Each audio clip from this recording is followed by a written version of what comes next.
بسم اللہ الرحمن الرحیم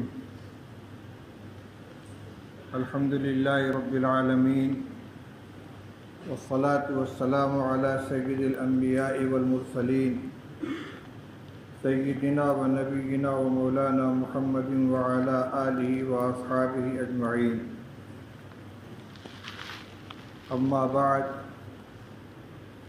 فعن معاویہ بن حیدۃ القشیری رضی اللہ تعالی عنہ قال قال رسول اللہ صلی اللہ علیہ وسلم ان الغضب لا يفسد الایمان كما يفسد الصبر العسل او كما قال رسول اللہ صلی اللہ علیہ وسلم۔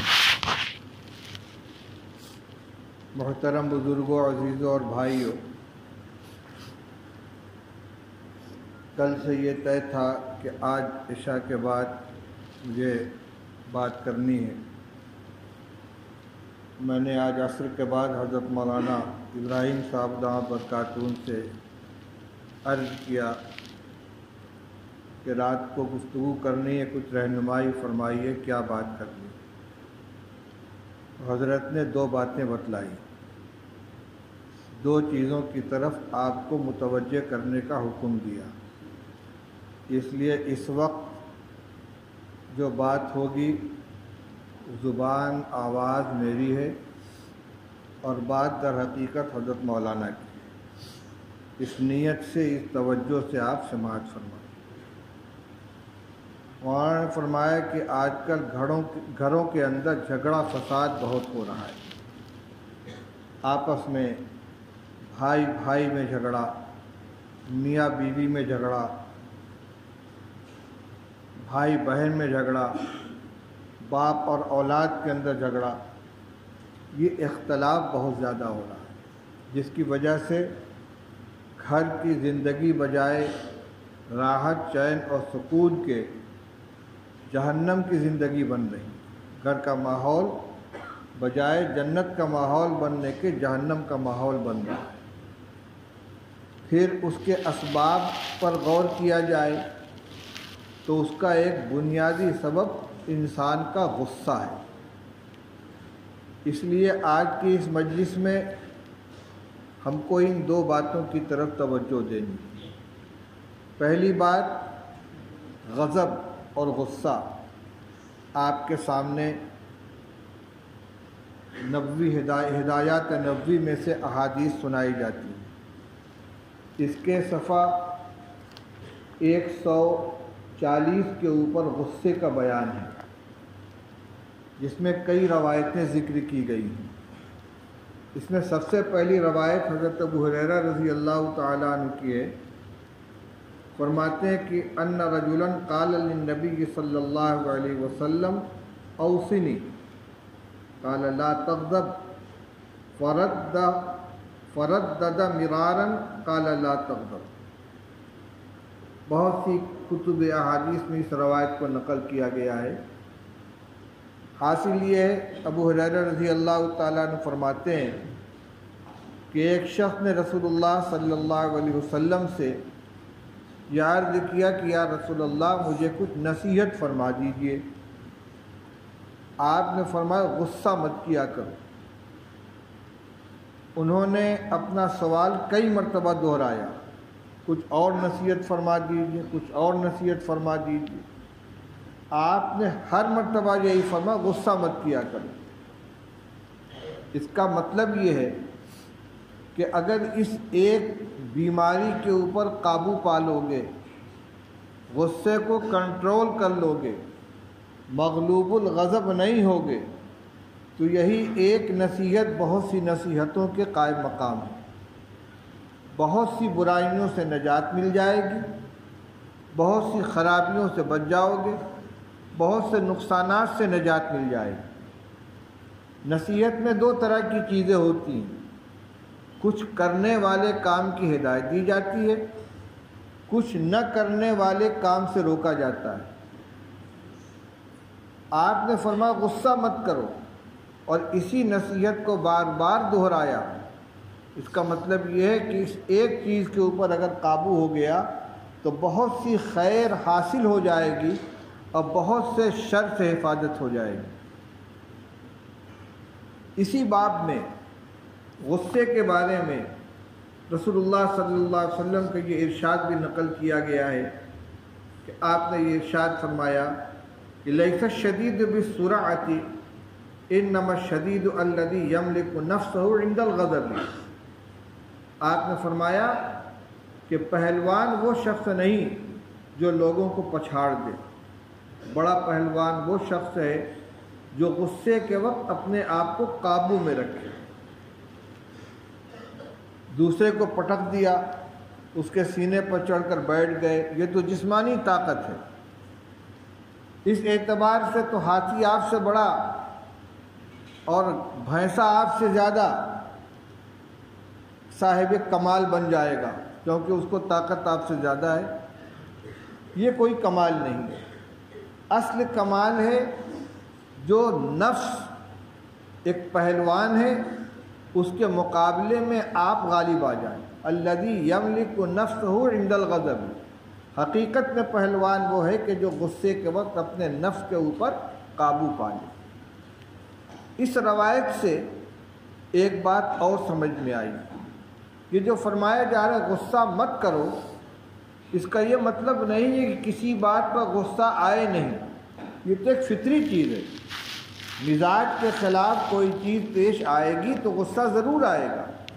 اگر کسی کو مطلق غصہ نہیں آتا تو گالی بک دو، اس کی کوئی چیز چھین لو، اس کی توہین کر دو، اسے غصہ ہی نہیں آتا، یہ تو بزدل آدمی ہے۔ نہیں، غصہ آئے گا، فطری چیز ہے، لیکن اس وقت میں بے قابو مت ہو جاؤ، اپنے غصے کے اوپر کنٹرول کرو، مغلوب الغضب مت ہو جاؤ۔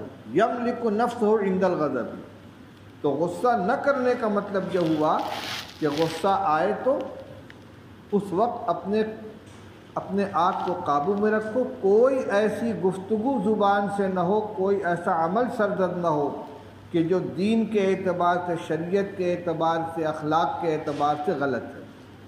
زبان سے اول فول نہ بکنے لگو، کسی کے ساتھ ظلم و زیادتی نہ کرنے لگو، جتنی بات ہے اس سے زیادہ تعدی نہ کرنے لگو، اپنے آپ کو قابو میں رکھو۔ یہ حقیقت میں ہے یہ غصہ نہ کرنے کا مطلب۔ حضرت عائشہ صدیقہ رضی اللہ تعالیٰ عنہ کی روایت ہے کہ رسول اللہ صلی اللہ علیہ وسلم نے کبھی پوری زندگی میں اپنی ذات کے لیے انتقام نہیں لیا۔ آپ کے ساتھ کیا نہیں کیا گیا؟ آپ کو کاہن کہا گیا، ساحر کہا گیا، شاعر کہا گیا، آپ کے راستے میں کانٹے بچھائے گئے، آپ کو زد و کوب کیا گیا، توہین کی گئی، سب کچھ کیا گیا، لیکن ذات کے سلسلے میں کیا آپ کو غصہ نہیں آیا ہوگا؟ طبیعت کے خلاف چیز پیش آتی تو غصہ تو آتا ہے، لیکن کبھی آپ نے بدلہ نہیں لیا۔ الا ان تنتہک حرمت اللہ، لیکن جہاں شریعت کا کوئی حکم توڑا جاتا تھا تو آپ کو غصہ آتا تھا۔ وہ غصہ نفس کے لیے نہیں تھا، وہ غصہ دین کے لیے تھا۔ اور یہ ایمان کا تقاضا ہے کہ اللہ کے لیے راضی ہو، اللہ کے لیے ناراض ہو، اللہ کے لیے محبت کرے، اللہ کے لیے بغض رکھے۔ تو ناراضگی آپ کو ہوتی تھی کس بات کے اوپر؟ دین کے خلاف، شریعت کے خلاف کوئی عمل کسی کا صادر ہوتا تھا، اور اتنا غصہ آتا تھا کہ چہرے سے ظاہر ہونے لگتا تھا، ایسا لگتا تھا جیسے انار آپ کے چہرے کے اندر نچوڑ دیا گیا ہو۔ تو یہ غصہ، اس کا محل کیا ہے؟ جب ہم شریعت کے خلاف اپنے گھر والوں کو کوئی کام کرتے ہوئے دیکھیں، وہاں غصہ کریں۔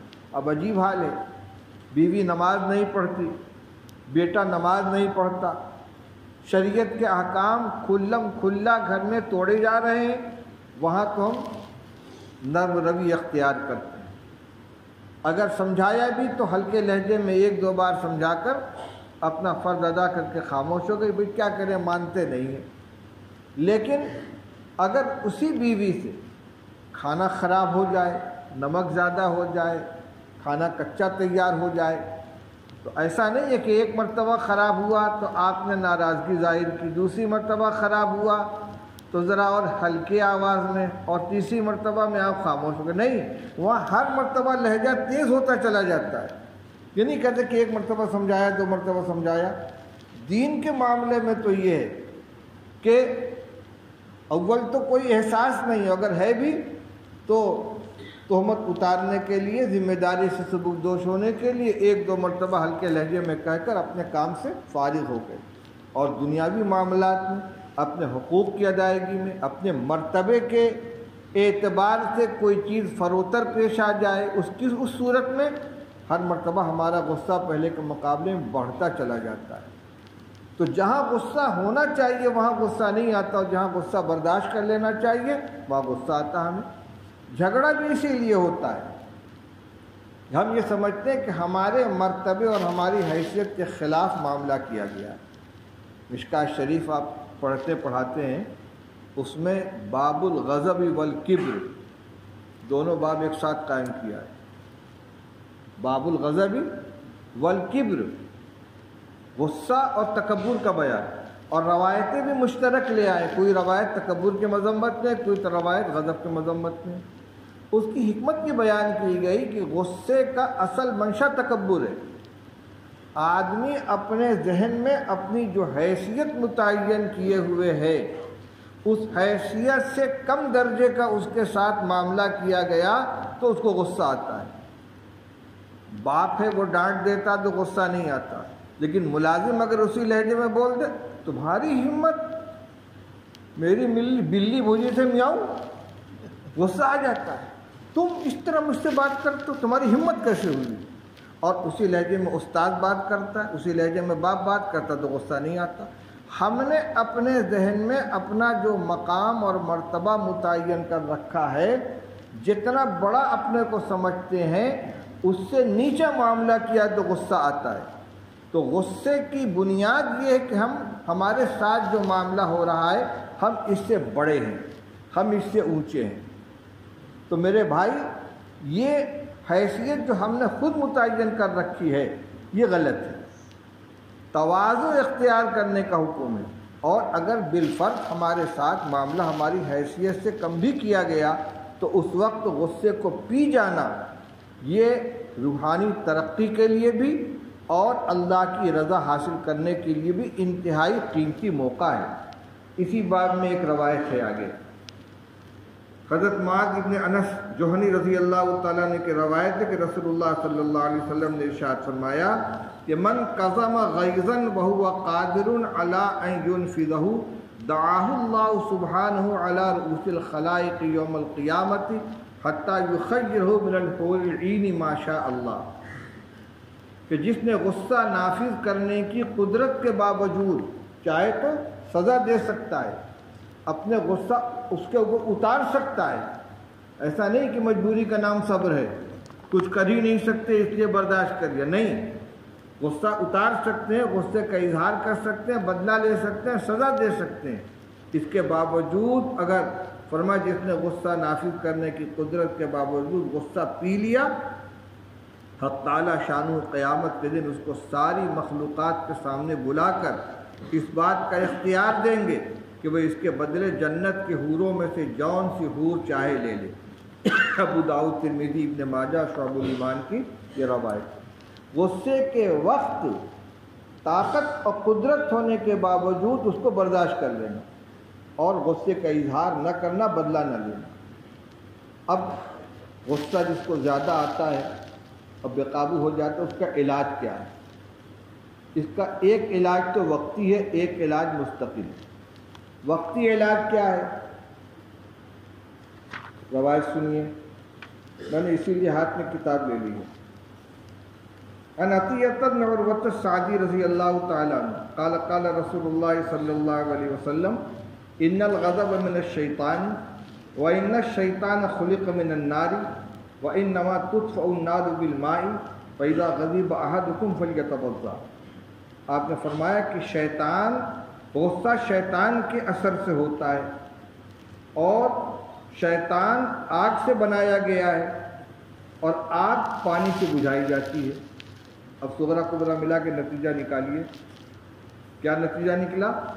کہ غصے کو بجھانے کے لیے پانی استعمال کیجیے، اور پانی استعمال کرنے کا شرعی طریقہ وضو کرنا ہے۔ فرمایا فَإِذَا غَضِبَ أَحَدُكُمْ فَلْيَتَوَضَّأْ، جب تم میں سے کسی کو غصہ آئے تو وضو کر لے۔ وضو ایک عبادت ہے، اور اس کے اثر سے گناہ دھلتے ہیں، شیطان کا اثر زائل ہوتا ہے۔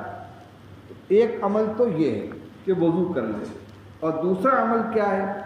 آپ نے فرمایا رسول اللہ صلی اللہ علیہ وسلم نے اذا غضب احدکم وهو قائم فلیجلس فان ذهب عنه الغضب والا فلیستجب، کہ جب تم میں سے کسی کو کھڑے ہونے کی حالت میں غصہ آئے تو فوراً بیٹھ جائے، اگر غصہ چلا جائے تو خیر، ورنہ پھر لیٹ جائے۔ غصے میں آدمی ابھرتا ہے، کھڑا ہے تو وہ آگے بڑھے گا، بیٹھا ہے تو کھڑا ہو جائے گا۔ اس کو دبانے کے لیے اس کے خلاف عمل کرنا ہے۔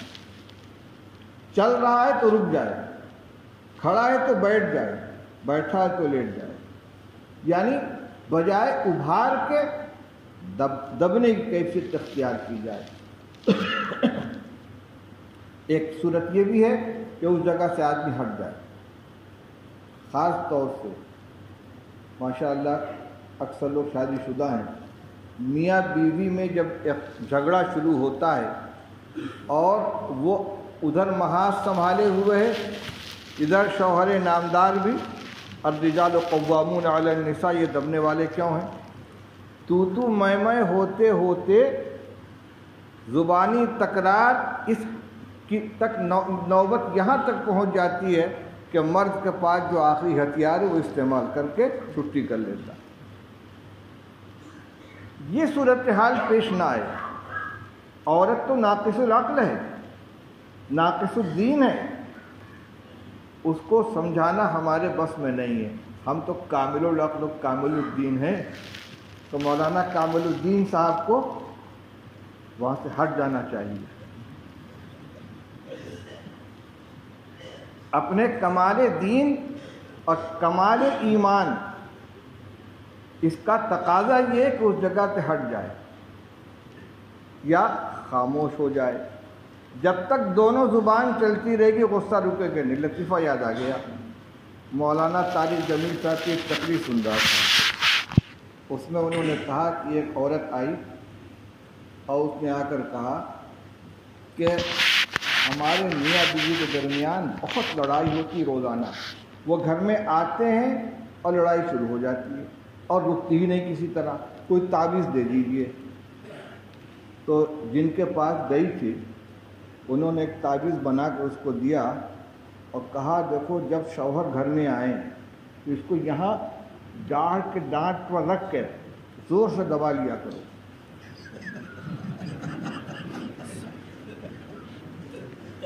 جتنا زور سے دباؤ گی اتنا ہی اس کا غصہ ٹھنڈا ہوگا۔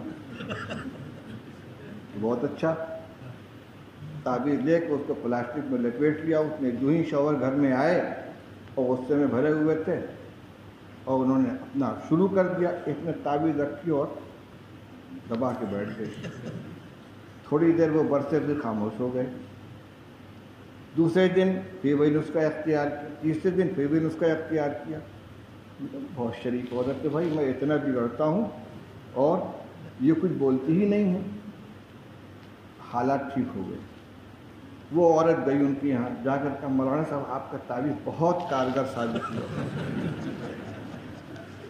اصل تعویذ یہی ہے، یا عورت استعمال کرے یا مولانا کامل الدین صاحب۔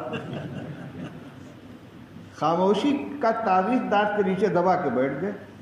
تو ایک علاج غصے کو دفع کرنے کا، لڑائی کو ختم، دونوں مضمون چونکہ مشترک چل رہا ہے، لڑائی کو ختم کرنے کا یہ ہے کہ ایک آدمی خاموش ہو جائے،